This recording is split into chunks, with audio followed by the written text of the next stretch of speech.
I'm so excited to finally bring my boyfriend home. My parents have prepared everything for Tet. Be careful, they might start asking about the wedding right away. Happy New Year! It's so good to see you all. We are healthy and happy. Please have some tea and cake. Thank you. This looks delicious.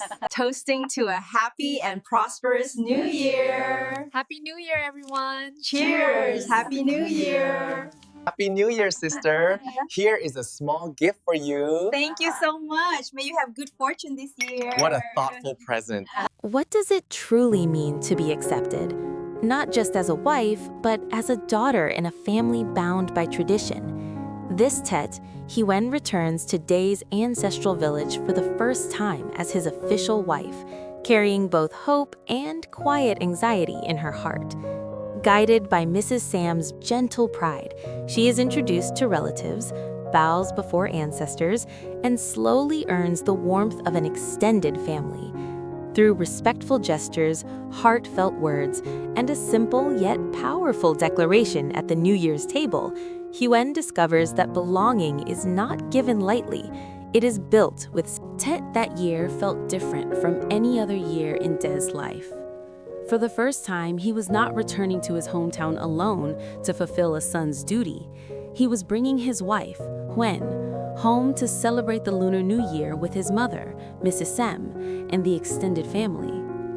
The road leading to the village was lined with tall bamboo, swaying gently in the cool spring breeze, their soft rustling blending with the distant laughter of children playing with firecrackers. The familiar scent of burning incense and freshly cooked sticky rice drifted through the air, awakening memories Dae had carried since childhood. Sitting beside him in the car, Huyen watched the countryside unfold before her eyes. Golden fields resting after harvest, small ponds reflecting the pale winter sun, and simple, tiled roof houses standing quietly as if guarding generations of family stories. Though she tried to appear calm, her hands rested tightly together on her lap, revealing her nervous anticipation. This was her first time returning to her husband's ancestral home as his official wife, not as a guest, but as a daughter-in-law. Mrs. Sem, seated in the back, wore a traditional deep blue ao dai embroidered with delicate plum blossoms. Her silver-streaked hair was neatly tied back, and her gentle face carried both dignity and warmth. From time to time, she leaned forward to remind Dae about the gifts prepared for each relative, her voice steady yet touched with excitement. But whenever her eyes met Huyen's in the rearview mirror, they softened.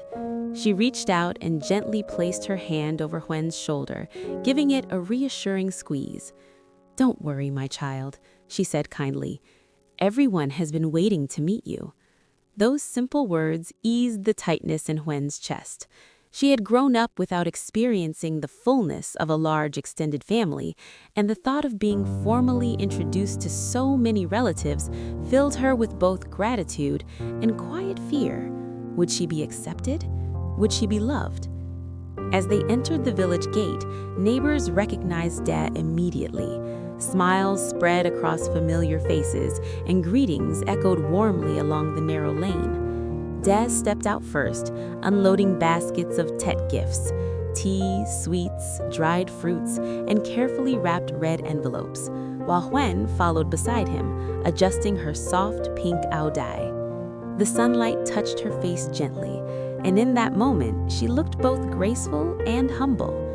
Mrs. Sam stood proudly between her son and daughter-in-law, her heart brimming with emotion. She had long wished to see this day, the day her son would return home with a woman who would walk beside him for life. Watching Dae glance tenderly at Huyen, making sure she felt comfortable, Mrs. Sem silently thanked her ancestors. Tet was not only about reunion or tradition, it was about continuity, about welcoming a new member. The next morning, as the first light of the new year spread gently across the village, the ancestral house was filled with the fragrant smoke of incense and the soft murmur of prayers. Dee stood beside his mother and Huyen before the family altar, his posture solemn as he bowed to honor generations past. Huyen followed every gesture carefully, her movements respectful and sincere. The golden glow of candlelight reflected in her eyes as she whispered her silent wishes for harmony, for acceptance, and for the strength to fulfill her role as a good wife and daughter-in-law.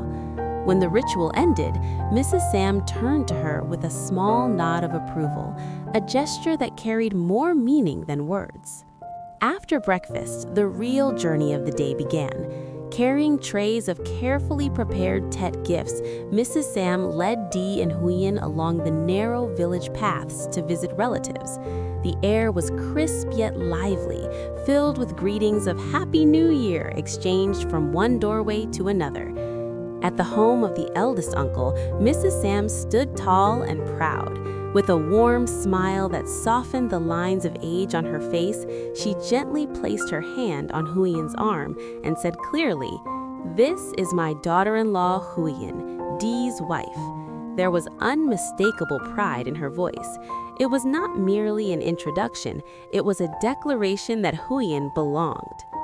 Huyen bowed politely, offering New Year wishes in a calm, respectful tone.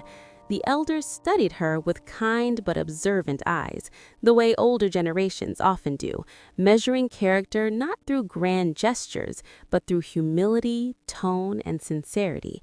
They asked about her work, her parents, and her life with Dee in the city. Huyen answered thoughtfully, never too boastful, never too timid. She spoke of caring for her husband, of building a peaceful home together, of learning to cook some of Dee's favorite childhood dishes. Her words were simple, yet heartfelt. Gradually, the atmosphere grew warmer. An aunt gently squeezed her hand and said, "A family stays strong when husband and wife stand side by side, respect each other, and everything will be smooth." An older cousin nodded approvingly, offering red envelopes with blessings for health and prosperity. Dee watched quietly, his heart swelling with gratitude. He could see the tension in Huyen's shoulders slowly ease as laughter replaced formal conversation. At each house they visited, from the eldest branch of the family to the youngest, Mrs. Sam repeated her introduction with the same pride, as though she were presenting a treasured gift to the entire clan. With every respectful bow Huyen offered, with every gentle smile she gave, she was weaving herself into the fabric. As the afternoon sun began to soften into a warm golden hue, the house slowly filled with the comforting aromas of a traditional Tet meal. From the kitchen came the rich scent of braised pork simmered in coconut juice, the earthy fragrance of bamboo shoots, and the unmistakable warmth of freshly reheated square, sticky rice cakes. Relatives who had earlier welcomed Huyen with careful curiosity now gathered again, this time in a more relaxed circle, their laughter echoing beneath the wooden beams of the old ancestral home. The long dining table was arranged with care. Bowls, chopsticks, small porcelain cups for tea and rice wine, each placed with quiet respect for tradition. It was not merely a meal, it was a ritual of belonging. Huyen moved gently beside Mrs. Sam, helping arrange dishes and refill teacups. Without being told, she offered food first to the elders, bowing her head slightly each time. Her gestures were natural now, no longer rehearsed by nervousness, but guided by sincerity. Mrs. Sam observed her quietly, her heart swelling with a mixture of relief and pride. There is a special comfort a mother feels when she sees her son's home becoming whole, when she senses that the woman beside him carries patience and kindness within her. In Huyen's calm smile and attentive presence, Mrs. Sam saw not only a daughter-in-law, but a steady companion for Dee's future. When everyone had taken their seats, Mrs. Sam slowly rose, lifting her small teacup. The room gradually fell silent. Her voice, though gentle, carried the weight of dignity earned through years of devotion to family. "Today," she began, her eyes glancing affectionately at Huyen and Dee seated side by side, "I want to say something in front of all of you. From this day forward, Huyen is not only Day's wife, she is my daughter. I hope our relatives will love and guide her as you have guided our family for generations. Her words were simple, yet they settled deeply into every heart present. For a brief moment, Huyen could not speak. Emotion rose unexpectedly, blurring her vision. In that single sentence, she felt the invisible boundary between outsider and insider dissolve completely. Day reached for her hand under the table, his fingers warm and steady, silently assuring her that she was not alone. Around them, nods of agreement and approving smiles appeared. An elder uncle raised his cup in blessing, wishing them harmony and longevity. Laughter followed, gentle and sincere, filling the space where hesitation once lived. As evening approached and lanterns were lit outside, casting soft red reflections. Hello everyone, xin chào tất cả các khán giả của kênh Live Single RV. Vậy là câu chuyện của chúng ta ngày hôm nay đã kết thúc tại đây. Trong câu chuyện của chúng ta ngày hôm nay đã kể về một nội dung rất là hấp dẫn. Đó chính là việc gia đình Huyền Đệ và bà Sang cũng như bé Mai A đã trên đường về quê của Đệ ăn Tết. Và trong dịp về quê ăn Tết này của gia đình Huyền Đệ thì cũng là dịp để Đệ và mẹ của Đệ giới thiệu Huyền với lại họ hàng trong dịp Tết. Huyền thì rất là vui mừng và hồi hộp bởi vì đây là lần đầu tiên cô về quê Đệ để ăn Tết và cũng là lần đầu tiên cô về quê Đệ để ra mắt mọi người. Trong dịp Tết này, mẹ Đệ và Đệ đã có kế hoạch là sẽ giới thiệu Huyền là vợ chính thức hiện tại của Đệ và cũng là con dâu của bà Sam. Mọi tình tiết hấp dẫn về câu chuyện sẽ còn được kể ở các video tiếp theo. Các bạn đừng quên bấm vào nút subscribe để đăng ký kênh, sẽ nhận được thông báo mới nhất về các câu chuyện về Huyền Đệ sẽ được phát sóng hàng ngày trên kênh Live Single RV nhé. Nếu các bạn thấy video hôm nay hay, hấp dẫn, mới lạ, hãy cho mình xin nút like, share và để lại bình luận góp ý ở dưới video nhé. Huyền và Đệ cảm ơn các bạn rất nhiều vì đã luôn theo dõi và ủng hộ câu chuyện của gia đình họ. Huyền và Đệ mong rằng tất cả các khán giả hãy tiếp tục ủng hộ họ trong hành trình tiếp theo của cuộc sống. Huyền and Đệ, thank you so much. Please continue support their channel Live Single RV. Huyền and Đệ, bye bye and see you soon tomorrow everyone.